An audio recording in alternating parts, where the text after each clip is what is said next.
Hello friends, welcome back to my YouTube channel. അപ്പോൾ ഇന്നൊരു special day ആണേ. ഇന്ന് ഉണ്ണിയേട്ടൻ്റെ ബർത്ത്ഡേ ആണ്. അപ്പോൾ ഉണ്ണിയേട്ടന് വേണ്ടി സർപ്രൈസ് ആയിട്ടൊരു കേക്ക് കട്ടിംഗ് ഒക്കെ ഞാൻ പ്ലാൻ ചെയ്തിട്ടുണ്ട്. രാവിലെ ഞാൻ അമ്പലത്തിലൊക്കെ പോയി പുള്ളിക്ക് വേണ്ടി പ്രാർത്ഥിച്ചു, വഴിപാടുകളൊക്കെ നടത്തി. ഇന്ന് പുള്ളിക്ക് ഡ്യൂട്ടി ഉള്ളതുകൊണ്ട് 2 ദിവസമായി പോയിട്ട്. അപ്പോൾ ഇന്ന് വരും. അപ്പോൾ പുള്ളി വന്നു വരുന്നത് വെയിറ്റ് ചെയ്തിരിക്കുകയാണ് ഞാനും അഗസ്തു. ഞാൻ സർപ്രൈസായിട്ടാണ് കേക്കൊക്കെ വാങ്ങിച്ചത്. പുള്ളി അറിഞ്ഞിട്ടില്ല. അപ്പോൾ പുള്ളി ഡ്യൂട്ടി കഴിഞ്ഞ് എത്തി. അഗസ്തു ഇതെൻ്റെ വെയിറ്റ് ചെയ്ത് നിൽക്കുകയാണ്. അല്ലെങ്കിൽ അങ്ങനെ 2 ദിവസം അപ്പായെ കാണാതിരിക്കുമ്പോഴത്തേക്ക് അഗസ്തു ഇങ്ങനെ വന്ന് നോക്കി നിൽക്കും, അപ്പ വരുന്നുണ്ടോ എന്ന്. പിന്നെ ഭയങ്കര ഹാപ്പി ആയിരിക്കും പുള്ളി. 2 ദിവസത്തിന് ശേഷം കാണുകയല്ലേ, അപ്പോൾ ഭയങ്കര ഹാപ്പി ആയിരിക്കും. അങ്ങനെ കേക്ക് കട്ടിങ്ങിനൊക്കെ പ്ലാൻ ചെയ്തെല്ലാം വെച്ചിട്ടാണ് പുള്ളി വന്നു.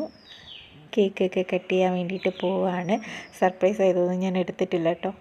അങ്ങനെ കേക്കൊക്കെ കട്ട് ചെയ്യാണ്. അഗസ്തു ജനിച്ചതിന് ശേഷം ഞങ്ങളുടെ ഈ സെലിബ്രേഷനെല്ലാം കേക്ക് കട്ട് ചെയ്യുന്ന ആൾ അഗസ്തു തന്നെയാണ്. അവന് ഭയങ്കര സന്തോഷമാണ് കേക്ക് കട്ട് ചെയ്യാൻ. അതുപോലെ കേക്കൊക്കെ ഇഷ്ടമാണ് പുള്ളിക്ക്. അപ്പോൾ ഇത്തിരിയൊക്കെ കൊടുക്കും, ഒരുപാടൊന്നും കൊടുക്കത്തില്ല, ഇത്തിരി കൊടുക്കും. കളറും ഒക്കെ ചേരുന്നതല്ലേ, അപ്പോൾ പിന്നെ ഒരിത്തിരി കൊടുക്കും. പിന്നെ ഞാൻ നോർമൽ വാനില കേക്കാണ് ഇപ്രാവശ്യം ഓർഡർ ചെയ്തത്. ഓരോ സമയത്തും സ്പെഷ്യലാണ്. അപ്പോൾ ഇന്ന് ഈ പ്രാവശ്യം എനിക്ക് തോന്നി നോർമൽ വാനില മതിയെന്ന്. അപ്പോൾ ഞങ്ങളുടെ അടുത്തുള്ള ബേക്സ് ആൻഡ് ഫ്ലേക്സ് എന്ന് പറയുന്ന ഹോം മെയ്ഡ് കേക്ക് ചെയ്യുന്ന ചേച്ചിയുടെ അടുക്കൽ നിന്നാണ് ഞാൻ ഓർഡർ ചെയ്തത്. ഞങ്ങളുടെ മിക്കവാറും എല്ലാ ഫംഗ്ഷനും ചേച്ചിയുടെ അടുക്കൽ നിന്നാണ്. നല്ല അടിപൊളി കേക്കാണ് കേട്ടോ. നല്ല ടേസ്റ്റി കേക്കാണ് ചേച്ചിയുടെ. അപ്പോൾ ഇവിടെ എല്ലാവർക്കും ഇഷ്ടമാണ്. ഞങ്ങളുടെ ഏത് ഫംഗ്ഷനും ചേച്ചിയുടെ കേക്കാണ് ഞങ്ങൾ വാങ്ങിക്കാറ്. അങ്ങനെ ഒരു വലിയ സന്തോഷം. ഞങ്ങളൊരു കുട്ടി സെലിബ്രേഷനൊക്കെ ആയിട്ട് ആഘോഷിച്ചു.